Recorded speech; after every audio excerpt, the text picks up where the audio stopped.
Good evening, everyone. My name is Sylvi, and I like to share spooky stories.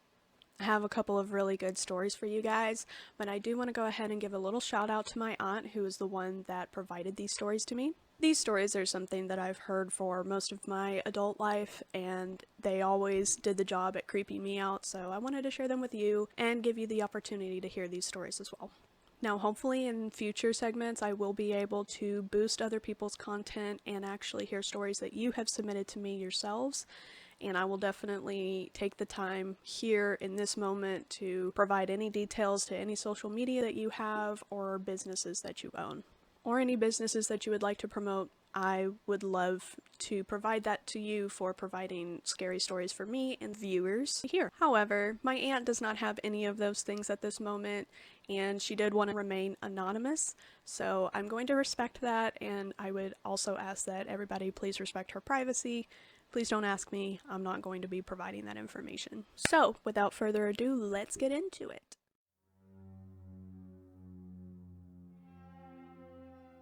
So just to kind of explain, my grandparents had this really long house for a while before we moved out where we are now. And there was this long hallway and then kind of an entryway where the door opened up and then you could just walk straight through to the kitchen. Past that hallway on the left was this giant living room. And that's where she's kind of talking about. She came from the hallway, crossed through the entryway, and then came into the living room. Okay. And I had to go to the restroom, so she said that she was in third grade. One of the lights in the bathroom was already always on, so I could make my way to the bathroom, with a little light, but still being dark enough where I couldn't see everything. So as I'm walking, the bathroom was kind of catty-corner to my bedroom. Walking into the bathroom, and I just kind of glanced down the hall towards a huge living room, and I saw someone standing there, and I thought, because, you just kind of glimpse as you walk by of the corner of your eye. Is that somebody standing there? And then I thought, I'm going to go check it out, So I head down the hallway, and nobody was there. But in the living room, there was someone standing there, and when I saw them, it was a lady dressed in a long dress with her hair up. She had turn of the century clothing on, a long dress, but that's crazy too, because my grandmother's never had long hair. I couldn't see details, but I could see that. I could see that silhouette there. But so that just intrigued me more. So I was like, okay, yeah, I knew it was a woman for sure. And so I thought, who could this be standing in my living room? Is this mom? Because I'm a kid, so I'm thinking, well, there's a lady in there. Is it mom? So I just that would be first instinct, is to see a woman and being really scared. I'm just intrigued. I'm just trying to figure out who's in the living room. And so I just kind of creep my way up, and as I do, the object is no longer a woman. It's more like a flowing, best way I can describe it was a flowing spirit. And I think she meant floating. And then that even just made me want to look at it more. It's like a train wreck you can't turn away. I'm sure my heart was pounding, and I was, knew something wasn't right, but I couldn't stop looking at it. I can see the living room. The way that she probably started saw it. to move, like it didn't want me to come near it. It started to flail its arms, the best I can describe it. At that point, I knew it wasn't human. I knew it was just like a spirit or something. So the reason that she says flail its arms is because I've heard this story all my life, and I wanted to share it with y'all because it always makes me feel validated to hear this story, because it never happened to me. It's nice to hear that somebody else experienced something like this. I've heard it all my life, so I've heard all the various details about the situation as it was. And she said that it started flailing its arms. What she was trying to explain is that at this point it was mostly just a ball of light or energy, and she goes on to explain that it was like a bright white ball of light. Say that 5 times fast. And it had tendrils, not really like arms and hands like we have. It was just kind of like tendrils moving around and flailing, and it had like started growing them as she got closer, and then it started flailing them like, get back out of my face. So that's kind of what she's trying to describe here, and I just know that because, like I said, I've heard this story my whole life, and I wanted to explain what it meant. It wasn't like some weird person going, leave me alone. It was like a ball of light. I still don't know what it was, but I kept going closer to it, and it at that point began to turn bright white, and it turned really white, and it got really aggressive, like trying to get me away from it. Absolutely not. It did not want me near it. Finally, I got so close to it, all I saw was white. It was like in front of my face, white. Can you imagine something that big and flailing, like being and this so, close to your face? At that point, I kind of, something snapped in me. And I don't know how long this was. This just was probably just a few minutes. You know how things drag out. Time is completely irrelevant when you are afraid or whatever. Pain. So, but at that point, something in my brain snapped, like, and said, you need to get away from this thing. Whatever it is, it's not normal, and it doesn't want you near it, and it's time to go. So She says that she ran back to her bedroom and pulled the covers over her head, and like, I don't blame her. I don't blame her. She says she was in 3rd grade, like, she's a little kid, and that's what you do when you're a little kid. You run in and you cover yourself because, you know, out of sight, out of mind. You can't see me, I can't see you. I can't, or other way around, I can't see you, you can't see me. So I think that's funny. I think that part's cute. The rest of it, though, is definitely terrifying. I've never seen something that solid before. I call them spirits because I don't know what else to call them. Just little balls of light. I used to see them when I was a kid. They would like hop around in my room, and I would just sit there, I would just stare at them. The weird thing is that like some of them, when they bounced, they left ripples in my bedroom floor. I mean, I didn't say that right. They didn't leave actual ripples. It's just whenever they bounced, I could see like little ripples moving out across my floor, and then it would disappear. But I do specifically remember a little pink ball bouncing around like that, and I remember I was outside with one of my friends at the time, and I'm pretty sure we weren't even in grade school yet. And I'd almost forgotten about this, but she had this mother that was like just really eccentric in a good way. You know, she really encouraged imagination and stuff like that. I remember picking up this thing because she told me to go get it, and it was just an old Folgers can or something that was completely rusted over. Probably shouldn't have actually picked it up, but I did. And there were all these little holes in it, and she said, that's my I think she said magic worm bucket or something like that. And I was like, okay, you know, so I ran and I grabbed it. And she's like, do you see all the little fairies inside? And I looked in, and, you know, because it had all those holes in it, it looked like there were like glowing lights in the can.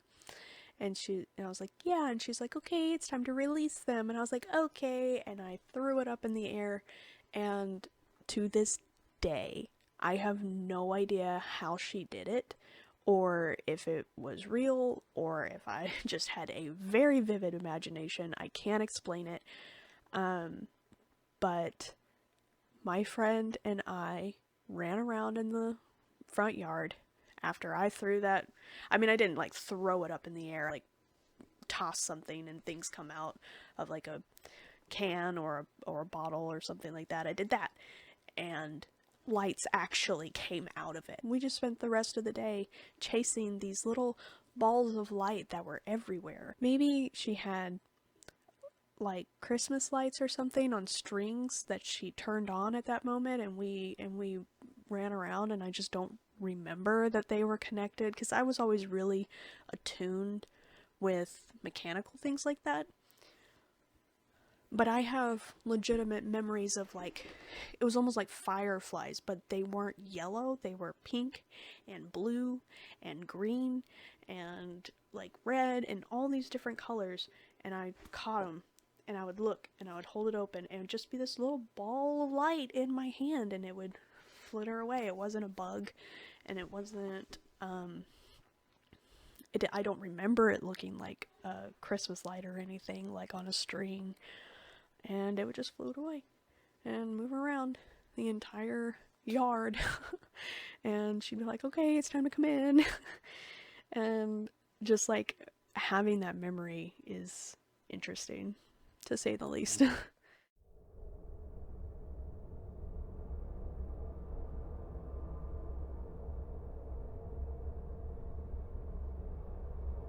So at this point in the interview, I asked my aunt, like, what other things happened in this house? Can you give me any other examples or any other stories? Because really that was the only story that I personally remember hearing as a child growing up. But like, well, I say child, I was older. Like, we were one of those families that don't speak about it and it didn't happen kind of thing until I started getting older, because I actually really, that's why I'm doing this channel, is because I love telling scary stories. I love getting kind of creeped out by them and everything, and I figured other people might too. So I asked my aunt, like, what other things have happened in this house? And this was her response. Other things that happened in that house. Well, another weird, creepy thing that happened one night when I was there by myself. I was a teenager. My parents had gone on vacation, and I was staying at the house by myself. And I heard a tapping on the window.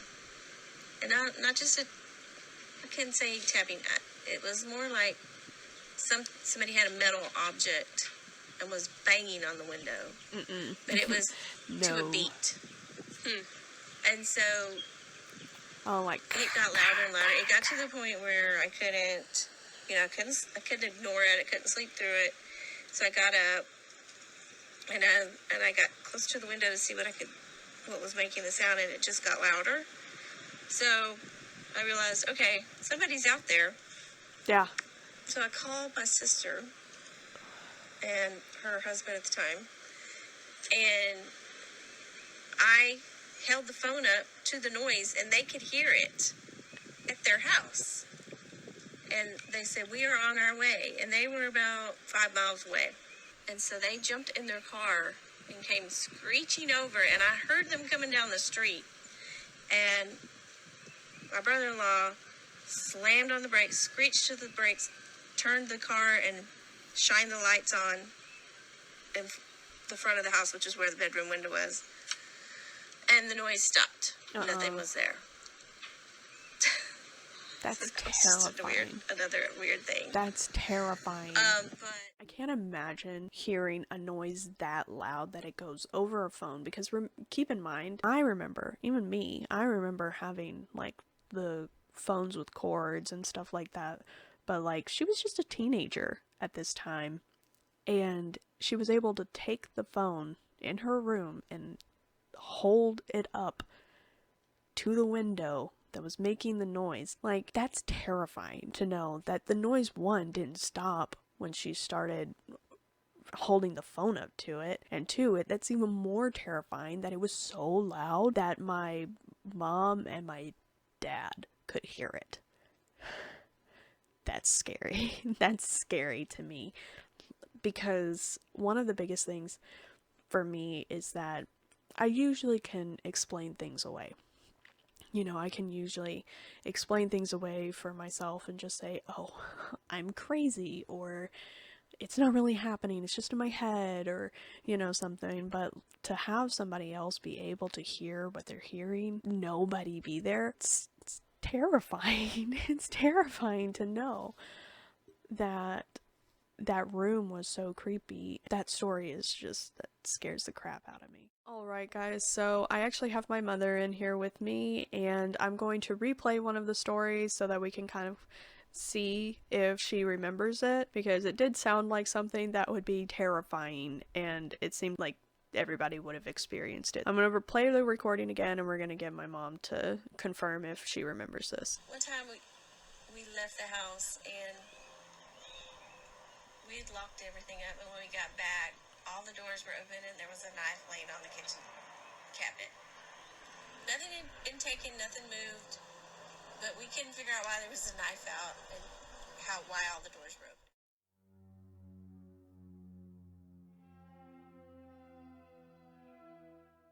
You know what she's talking about when it sounded like people were walking around.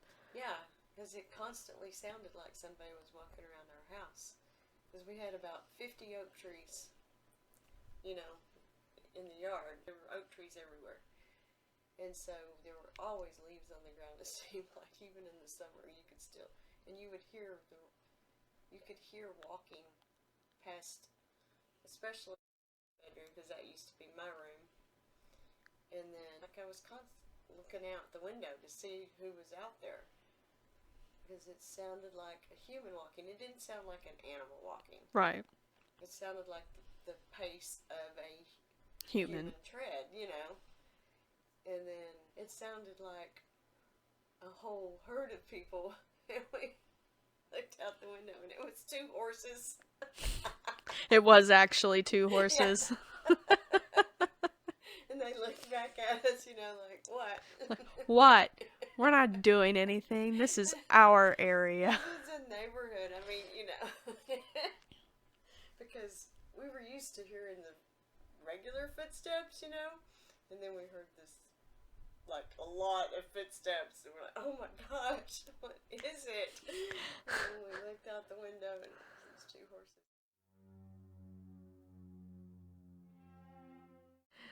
Okay, so another little bit of information came up from my mom about the little tapping on the window story that my aunt had told me, and it turns out that it was a different window from the one that I was thinking of, which makes it 10 times worse, but she can go ahead and explain that part.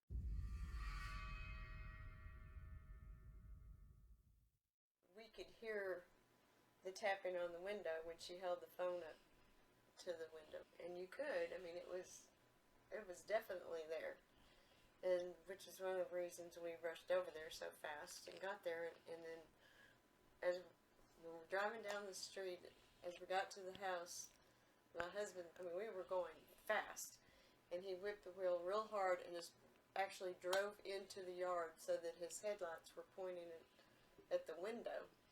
And it was a real long window, but it was high up, and then the window probably started at about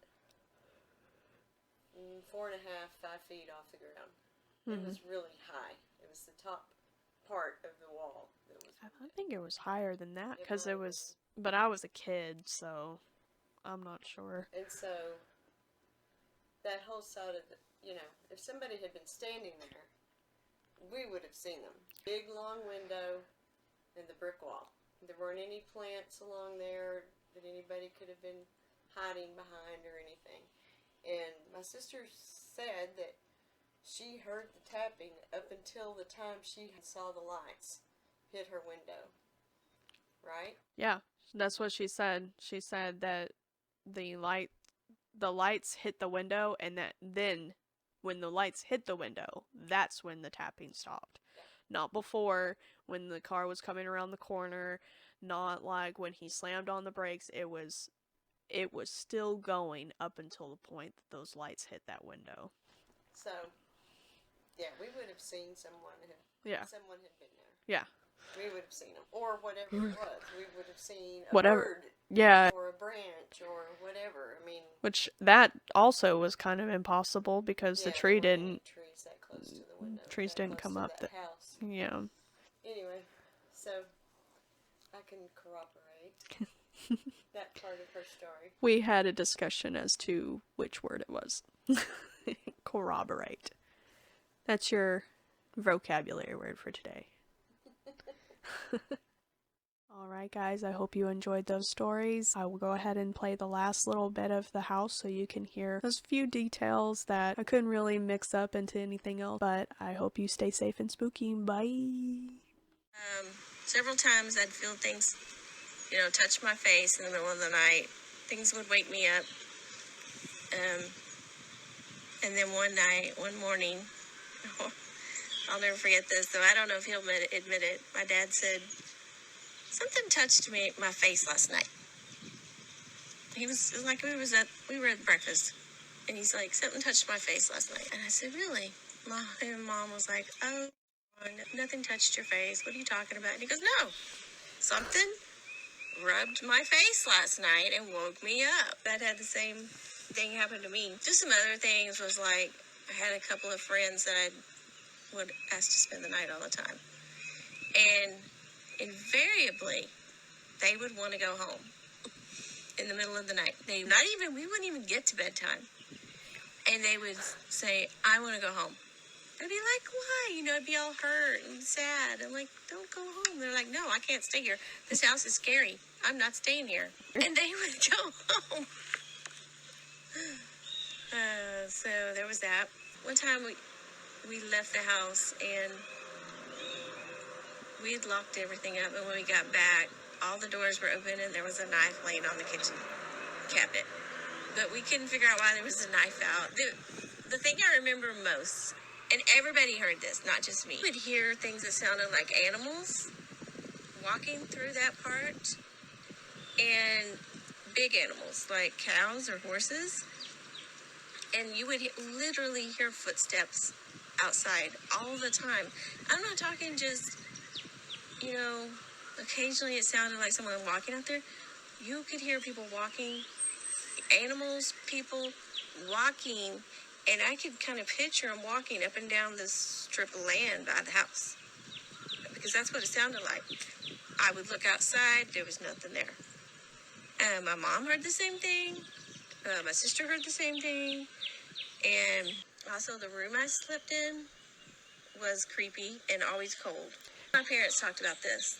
We had the windows replaced on the house. Before that, we had windows in that room only that would rattle. It sounded like wind blowing all the time, even when it wasn't blowing. And the windows would you would hear them make this weird sound, like glass moving in the window. And it still made that sound in that room. And it always sounded like the wind was blowing and the windows were moving.